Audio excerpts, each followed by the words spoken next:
Madame, Messieurs, bonsoir. Ce journal parle du Kenya à Nairobi où le dialogue consultatif entre la présidence de la République et les groupes armés a finalement débuté ce samedi 23 avril 2022. Mais déjà un couac, la présidence de la République a annoncé qu'en pleine consultation, les participants ont été surpris de la reprise des hostilités par le M23. La partie gouvernement a ainsi exigé et obtenu de la facilitation kenyane l'expulsion de la dite L. Autre détail dans cet élément. Tout avait pourtant bien démarré à la mi-journée de ce samedi 23 avril à Nairobi au Kenya entre l'équipe d'experts désignée par le président de la République Félix-Antoine Tshisekedi Tshilombo et le premier groupe armé arrivé à Nairobi sous la facilitation kenyane et en présence des observateurs de l'Ouganda, du Rwanda, du secrétariat général de la communauté d'États d'Afrique centrale et du bureau de l'envoyé spécial secrétaire général de l'ONU. En pleine consultation en début de soirée, les participants ont été surpris d'apprendre la reprise des hostilités par le M23 de le Nord Kivu. La partie gouvernementale constitué du mandataire spécial prof Serge Tchibangu, le coordonnateur du mécanisme national de suivi des accords Claudel Ibalanki et du général François Kabamba. Les conseillers militaires du chef de l'État exigeaient et obtenu de la facilitation kenyane l'expulsion immédiate de la salle du M23 Makenga. Les consultations se sont poursuivies après cette suspension avec les autres groupes armés. Les émissaires du président Tshisekedi sont restés fermes dans cette position malgré le recours de belligérants du M23 Makenga. Ici de rappeler qu'au cours de cette première rencontre dans un hôtel de Nairobi, le représentant de la facilitation kenyane a commencé par circonscrire le cadre de ces entrevues. Il s'agit, a-t-il rappelé à toutes les parties, de la matérialisation de la volonté du président Félix-Antoine Tshisekedi, soutenu par les 5 chefs d'État de l'EAC au cours du dernier sommet du 21 avril dernier, à trouver une solution définitive et durable à l'insécurité dans les provinces de l'Est de la République démocratique du Congo. Le même sommet avait aussi, rappelle-t-on, décidé de passer à l'option militaire en cas de refus. Toutes les parties ont de manière unanime salué la volonté politique du président Félix Tshisekedi, l'engagement de 5 pays de l'EAC ainsi que la facilitation du président Uhuru Kenyatta. Les représentants de groupes armés ont notamment déclaré qu'ils n'ont pas l'intention de combattre le régime du président Tshisekedi, étant donné que tous ont combattu par une lutte politique ou armée le régime passé. Ils sont disposés à faire avancer ce processus. Prenant la parole à cette séance inaugurale, le mandataire spécial Serge Tchibangu a transmis aux participants le message du chef de l'État qui a voulu, à travers ses consultations, accorder une dernière chance à ses compatriotes ayant pris les armes à déposer les armes et profiter de l'actuel mécanisme PDDRCS pour intégrer la vie sociale. La facilitation a rassuré que d'autres groupes armés locaux basés en Ituri, au nord et sud Kivu, sont attendus dans la capitale kenyane. Revenons à Kinshasa où la 50e réunion du Conseil de ministres tenue vendredi, le ministre de la Défense nationale Gilbert Kabanda, faisant le point sur la situation sécuritaire à travers le pays, a indiqué que l'hélicoptère de la MONUSCO abattu au mois de mars dernier est l'œuvre d'un garde du corps des Sultani Makingba du M23. Suivez. Le ministre de la Défense nationale et ancien combattant a présenté les particularités sécuritaires sur l'ensemble du pays. Concernant l'évolution opérationnelle de l'état de siège, le ministre de la Défense nationale et ancien combattant a indiqué que les forces armées de la République démocratique du Congo poursuivent les opérations visant à éradiquer les ADF-MTM et leurs supplétifs qui s'illustrent par des massacres de population. Suite à la pression des FARDC, 20 otages ont été relâchés par les terroristes ADF-MTM le 19 avril dernier en territoire d'Irumu. Après interrogation, les rescapés ont fait état de l'épuisement de ces groupes terroristes et signalé que leur effectif actuel s'élève à plus ou moins 100 combattants, 40 femmes et une vingtaine d'enfants, et parmi eux, quelques étrangers, dont 2 Somaliens. Dans le secteur opérationnel Sukola 2 Nord Kivu et Sukola 1 Grand Nord, l'alerte maximale des unités de ces secteurs reste de mise. Les opérations de patrouille, de combat et de liaison ont été intensifiées sur tous les axes contre l'activisme des groupes armés. Pendant que les rebelles du M23, qui ont unilatéralement déclaré un cessez-le-feu dans un communiqué, continuent à occuper leur position dans le village Tchunzu, Ndiza, Rugusa, Runyonyi et Sabignon. 3 de leurs éléments qui ont été capturés par les forces loyalistes ont confirmé que l'hélicoptère de la MONUSCO était abattu par les combattants Mujambere, un des gardes rapprochés de M. Makenga. La République démocratique du Congo vient d'enregistrer un nouveau cas de la maladie à virus Ebola en date du 22 avril 2022. Cette nouvelle résurgence du virus d'Ebola dans la province de l'Équateur est survenue dans la zone de santé de Ouangata, dans la ville de Mbandaka. Il s'agit d'un étudiant de 31 ans hospitalisé en date du 19 avril 2022 à l'hôpital général de Ouangata. Suivez à ce sujet le ministre de la Santé, le docteur Jean-Jacques Mbongaï. Très chers compatriotes, la République démocratique du Congo, notre pays, vient d'enregistrer un nouveau cas de la maladie à virus Ebola en date du 22 avril 2022. Cette nouvelle résurgence du virus Ebola dans la province de l'Équateur est survenue dans la zone de santé de Ouangata, ville de Mbandaka. Il s'agit d'un étudiant de 31 ans, hospitalisé en date de 19 avril 2022 à l'hôpital général de Ouangata, décédé dans un tableau hémorragique le 21 avril 2022 au centre de traitement Ebola de l'hôpital général de référence Ouangata. Un prélèvement sanguin puis un swab ont été effectués à la même date par l'équipe de l'hôpital général de référence Ouangata, testé à Mbandaka et au CTE Ouangata. Les 2 échantillons ont été testés positifs à Mbandaka, puis envoyés à l'INRB à Kinshasa pour contrôle qualité et le résultat est revenu aussi positif au virus Ebola.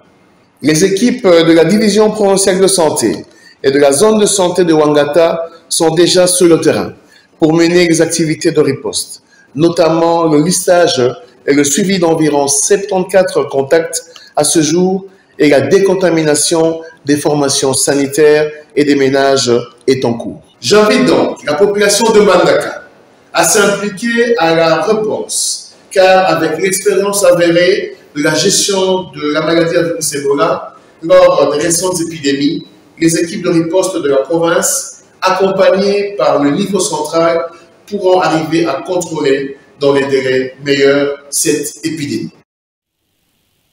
La vice-premier ministre, ministre de l'Environnement et Développement durable, Eve Bazaïba, a présidé vendredi la cérémonie des signatures de mémorandum d'entente entre le ministère de l'Environnement, la société pionnière groupe LLC, portant sur les reboisements et la lutte contre la dégradation des sols. Doudou Montiri nous en parle dans ce reportage. La vice-premier ministre, ministre de l'Environnement et du Développement durable, a présidé ce vendredi 22 avril 2022 la cérémonie des signatures du mémorandum d'entente entre le ministère de l'Environnement et la société pionnière groupe LLC portant sur les reboisements et la lutte contre la dégradation des sols. Le Fonds forestier national, FFN en cycle, branche sous tutelle du ministère de l'Environnement, exécutera les clauses de ces mémorandums pour la partie liée au programme de reboisement. Les termes de cet accord répondent à la vision exprimée par le président de la République démocratique du Congo, celle de promouvoir la croissance économique, notamment par la lutte contre le changement climatique. Le programme Jardin scolaire, 1 milliard d'arbres d'ici 2023 sera davantage boosté par la mise en œuvre des termes de ce mémorandum d'entente qui porteront également sur les renforcements des capacités des agriculteurs et fermiers dans les domaines des reboisements, l'électrification des 145 territoires pour lutter contre le déboisement, la mise en service des pépinières dans les 145 territoires. Plusieurs ministères sectoriels sont concernés par la mise en œuvre de ces projets qui permettra en ce qui concerne le ministère de l'Environnement et Développement durable, a renforcé le massif forestier congolais face aux défis de la lutte contre le changement climatique au monde. As you know, we are the second largest rainforest in the world. Parmi les projets qui sont très importants que nous venons présenter, il y a ce grand programme du chef de l'État d'1 milliard d'arbres. Et comme vous le savez, nous sommes le deuxième poumon au monde concernant la forêt. Et donc nous sommes ici pour trouver des solutions sur la réforestation, reboisement, avec tous ces problèmes de gaz à effet de serre que vous connaissez, avec tout ce grand problème du changement climatique qui est à travers le monde. Et donc c'est un programme global. Nous revenons, comme je le répète encore, nous venons de signer tout un protocole d'entente avec le vice-premier ministre, le ministre en charge de l'Environnement et du Développement durable. Implémenter ou par travailler dans le cadre de l'énergie dans les villages pour avoir de l'électricité avant toute chose. Mission de pacification dans l'espace Grand Katanga. Les élus nationaux qui sont descendus sur place, envoyés par le président de l'Assemblée nationale, Christophe Mbosso Kodiakwanga, ont rendu leur rapport vendredi au bureau de cette chambre basse du Parlement. Regardez. La délégation des élus nationaux a envoyé en mission de pacification dans l'espace Grand Katanga par rapport à la situation qui prévaut dans la région avec des tensions interethniques mieux la cohabitation rendue difficile, a déposé son rapport au bureau du président de l'Assemblée nationale. Le président de l'Assemblée nous a envoyé en province, dans la ville de Lubumbashi, par rapport à la situation qui prévaut. Nous y étions pour apporter un message de paix et de réconciliation. Nous sommes venus avec un rapport contenant tous les éléments récoltés sur place. Comme vous le constatez, nous sommes des élus, d'abord de Lubumbashi, accompagnés de l'honorable Mboulou, notre doyen, parce qu'il est le président de plusieurs associations socioculturelles. Il est d'ailleurs le président de l'association Katangé Kassaïen, donc il nous a été très très utile par rapport à notre mission. Nous sommes là, c'est pour trouver des solutions satisfaisantes pour toutes les deux parties. Activité de parti politique, la fédération Moamba du mouvement de libération du Congo a procédé vendredi à l'installation de son nouveau comité. Objectif, assurer la sensibilisation et l'implantation du MLC dans ce coin de la capitale. La manifestation s'est déroulée dans la commune de Lemba en présence du président interfédéral du MLC, Valentin Guérengo, nous dit Émile Mouyaya dans ce reportage. Cette matinée politique a organisé la fédération Moamba 2 du mouvement de libération du Congo, qui préside Dom Mombenga, avait pour but l'installation du nouveau comité qui va devoir travailler durement pour assurer la sensibilisation et l'implantation du MLC. Maman va pour représenter 52 ou bien 55% de la population d'Abissou. C'est-à-dire que, et pas d'Abissou la MLC, toujours il y a maman numéro 1. Pibouye, awa toye besoin de décision d'Abissou, ti mon kolotobana élection. Candidat député national Nabiso Koutindaye et Bozala Domombega. La cérémonie a eu lieu en présence du président interfédéral du MLC, le sénateur Valentin Guérengo. L'essentiel d'un parti politique, c'est qu'il soit installé partout. Nous sommes un parti national, il faut que nous soyons installés partout. Aujourd'hui, c'est l'étape de Moamba 2 et nous avons voulu vérifier et donner l'information que notre parti ne peut être considéré comme installé à Moamba et que lorsque sa cartographie est pleine. C'est ce message-là que nous avons amené pour le pousser à un travail de fourmi afin que lorsque le président national passera, il faut qu'il se rende compte qu'effectivement, son parti est installé à Mohamed. Un message, c'est une indication pour dire que les membres du MLC sont attachés à leur parti politique. Et que si un message est donné, quelles que soient les conditions dans lesquelles on se retrouve, à moins que l'on soit malade, l'on peut répondre à l'appel. Voilà comment je peux répondre à cette question, parce que effectivement nous sommes un jour ouvrable, mais que cette salle soit pleine, ça donne une information telle qu'il y a un attachement entre les membres du MLC et son organe. Il faut rappeler que la fédération Moamba 2 reste parmi les 10 fédérations dynamiques que compte le MLC à Kinshasa. Ici, rien n'est laissé de côté en termes de stratégie électorale, comme l'a confirmé le président fédéral Do Mombenga.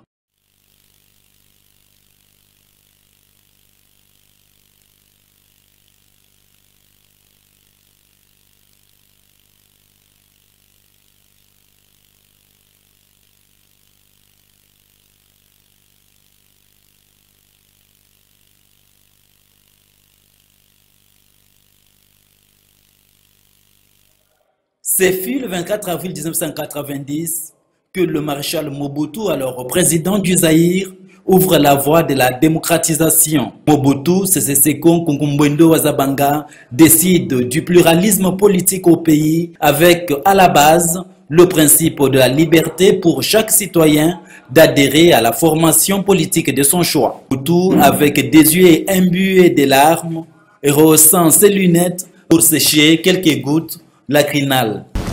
Un nouveau Zaïre enfin, qui fera dire aux générations futures, pensant à la journée d'aujourd'hui. Vraiment, ce fut un des moments les plus beaux de l'histoire de la République. Je vous annonce que je prends ce jour congé du mouvement populaire de la Révolution pour lui permettre de se choisir un nouveau chef devant conduire.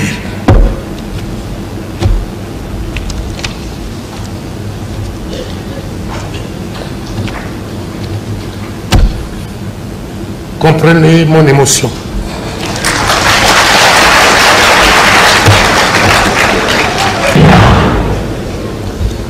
C'était donc après 25 ans de règne sans partage que le maréchal Mobutu annonça enfin la fin du parti unique au Zaïre. L'histoire du changement de la démocratie congolaise, aujourd'hui, commençant donc le 24 avril 1990, les Congolais en parlent. C'est un recul parce qu'aujourd'hui, et que si Mobutu était vivant et qu'il était quelque part, les Congolais, je crois, s'organiseraient pour récupérer Mobutu, l'amener comme président de la République et ramener même la dictature. Parce qu'aujourd'hui, ce qu'on a des problèmes à l'époque de Mobutu, précisément, c'était sur le plan économique, comme je viens de le dire. Mais malheureusement, aujourd'hui, même les problèmes de la sécurité, vous imaginez comment nos compatriotes sont en train de mourir chaque jour. Donc, sur le plan démocratique, hier, on nous a appris encore, pour ne pas citer même d'autres événements passés, hier récemment, on a tué au niveau du parti de Martin Fayou. Il y avait une manifestation, les militaires de Martin Fayou qui voulaient partir à l'Assemblée nationale pour revendiquer une manifestation pacifique. Malheureusement, les images à notre possession, il y a eu des blessés. Alors je ne sais pas qu'est-ce que je peux dire là-dessus, dire qu'il y a, nous sommes avancés, nous ne sommes pas avancés, c'était recul, ça comptait d'autres événements. Et d'ici là, je crois, l'année prochaine, nous irons aux élections. Et vous êtes en train de voir comment le peuple congolais est divisé. En cette date, l'Empire soviétique, du moins ce qu'il en reste, s'effondra. Le monde célèbre le 23 avril de chaque année la journée mondiale du livre et des droits d'auteur. Et c'est dans cette optique que notre consoeur Jenny Kilele avec l'ASBEL Nous et les livres qu'elle coordonne à célébrer ces 7 années d'existence. Cette ASBEL qui vise la promotion de la culture du livre par la lecture dans la jeunesse. Les détails avec Nancy Leka. Nous et le livre, cette ASBEL créée en 2015 dans le but de stimuler la jeunesse à cultiver l'esprit de la lecture, a totalisé ce 23 avril 2022 7 ans d'existence. C'est dans cette optique que son initiatrice a eu une activité au cours de laquelle elle a livré sa vision et les perspectives d'avenir. Jenny Kilele a voulu former les enfants à l'écriture et la lecture afin de créer de jeunes écrivains. Pour ce faire, elle a eu à initier un concours littéraire dénommé Prix Didier Mumengi. Ce qui m'a poussé, premièrement, c'était d'abord, j'étais journaliste femme, j'animais les émissions des femmes. À l'époque, les femmes avaient du mal à répondre aux invitations qui leur a été accordées. Je me suis dit, pourquoi ces femmes hésitent toujours à venir, soit des commandes. Et j'ai compris que beaucoup de femmes ont un problème de difficulté, de langage d'expression. Il fallait maintenant remédier à cette carence, moi je me dis, je réfléchis, j'ai dit quel peut être le meilleur remède pour que les femmes puissent améliorer leur langage, leur expression. Je me dis, je vais proposer aux plus petits d'abord les livres. Je me dis, un enfant qui commence à lire tout petit, c'est un enfant qui lira tout vieux. Donc c'est-à-dire, j'ai commencé ma lutte avec, je commençais à réfléchir, j'ai dit, on va mettre sur pied une structure qui va susciter les goûts de la lecture et promouvoir les livres. C'est comme ça que l'idée m'est venue, c'est comme ça qu'on a créé Nous et les livres en 2015. Cette activité qui s'est déroulée en présence de Kisoloke les VT, marraine de Nous et les livres, on n'a pas manqué de livrer ses impressions par rapport à 7 ans de parcours. Le message des enfants par rapport à ce que Nous et les livres leur a apporté est assez élogieux. Nous avons vu le travail que cette association a pu apporter aux enfants par rapport à leur envie de lire, en suscitant leur culture de la lecture. Et je pense que les activités qui ont été énoncées tout à l'heure, de tout ce que Nous et les livres a dû entreprendre pour pouvoir promouvoir ces activités, ont fait qu'aujourd'hui, le bilan est positif. Cet enfant, membre de cette ASBEL, explique le bénéfice de la lecture. Nous et les livres m'ont appris à avoir confiance en moi, à mieux apprendre à lire et à écrire parce que avant j'avais quelques petits problèmes à lire. Souvent quand je pouvais lire un mot, je devais le lire 1 ou 2 fois pour mieux comprendre. Mais Nous et les livres m'ont appris à mieux lire. Et la dictée aussi, j'ai quelques petits problèmes en dictée avant. Mais grâce à Nous et les livres, j'ai pu apprendre qu'en dictée, on pouvait faire telle faute. Mais quand on vous corrige, c'est mieux. Parce que souvent, quand vous corrigez un enfant, il peut se dire non, comme je suis nul en dictée, j'arrête la dictée, c'est pas ça. Il s'est de souligner que la dite activité rentre dans le cadre de la célébration ce jour de la Journée mondiale du livre et des droits d'auteur. En culture, le 24 avril, c'est la date du décès de l'artiste musicien Chungu Wembadio Papa Wemba, décédé à Abidjan, Côte d'Ivoire, en plein concert, alors qu'il s'est produisé sur la scène au festival FEMUA. Il avait 66 ans et a laissé derrière lui une carrière bien remplie qui lui a permis d'influencer bon nombre des musiciens africains. Voilà, Madame, Messieurs, c'est par ici que nous mettons un terme à cette édition d'information sur Canal Congo Télévision. Merci de nous avoir suivis. Portez-vous bien. Au revoir.